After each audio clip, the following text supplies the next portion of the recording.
it's hard to get home.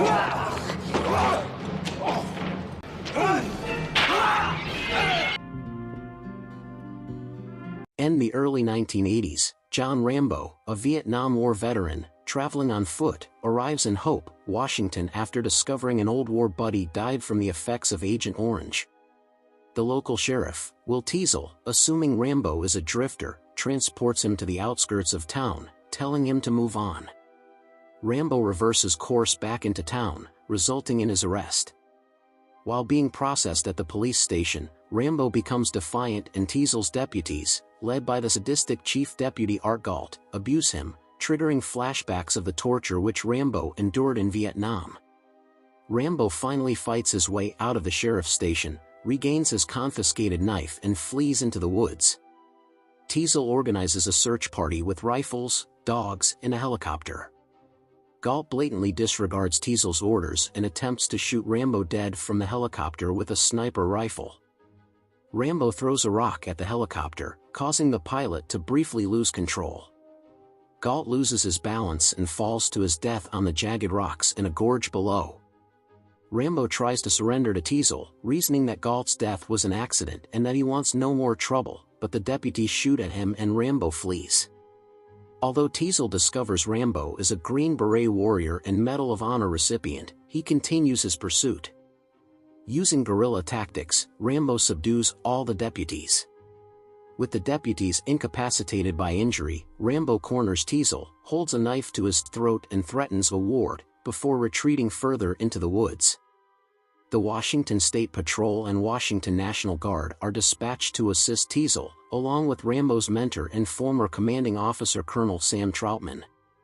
Troutman advises Teasel that if he desists, Rambo will move on and can be arrested elsewhere without incident, but Teasel refuses.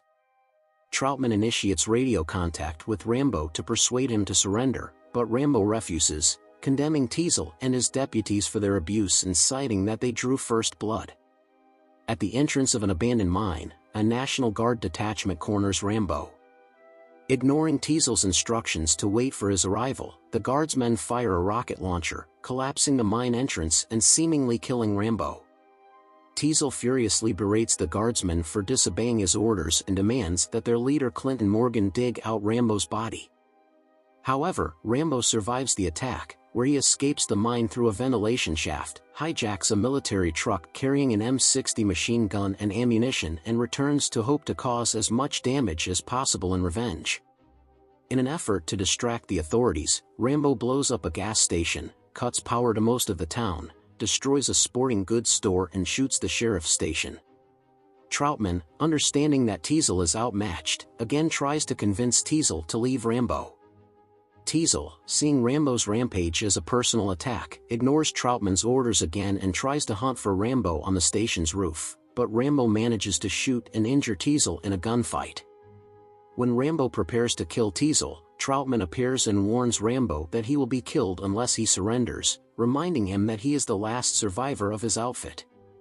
Rambo vents about the horrors of war and his traumatic experiences, like watching his friends give their lives in Vietnam, being treated poorly when returning home, being unable to hold a job and being forgotten despite his sacrifices. Rambo breaks down crying as he recounts how a good friend was killed by a Viet Cong child soldier using a shoeshiner box wired with explosives. After being comforted by a visibly disturbed Troutman, Rambo surrenders and is taken into federal custody, while Teasel is taken to a waiting ambulance for transport to the hospital.